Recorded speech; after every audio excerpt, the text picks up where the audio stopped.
In today's video, I'm going to teach you how to merge two Google business profiles. This process can seem a bit daunting if you're not familiar with it, but rest assured I'll guide you through it step by step to make it as straightforward as possible. Now, the first thing you need to keep in mind before diving into the merging process is that both profiles genuinely need to represent the same business at the same location.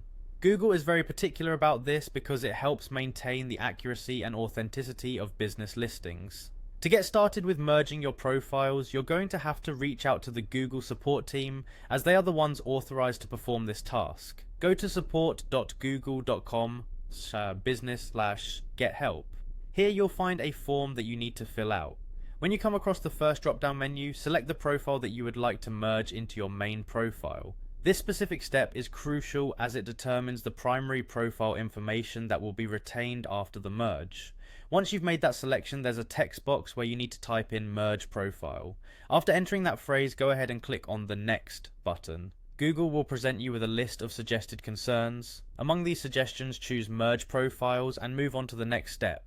This ensures the nature of your request is laser focused on merging rather than any other support issue. As you proceed, Google might present you with articles related to merging profiles. These articles contain additional information that might be helpful if you have any doubts or need further clarification. It's a good practice to review these resources to make sure you fully understand the implications of merging your profiles.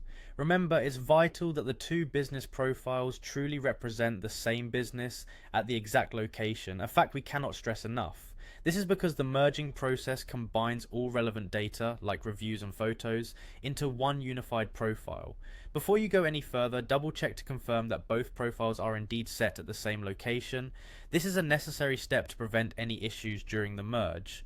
As you follow through with these steps, you will eventually arrive at the final stage.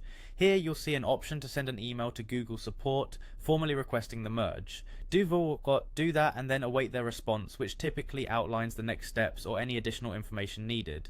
That's all there is to it. By following these steps, you'll be on your way to having a clean, unified Google business profile.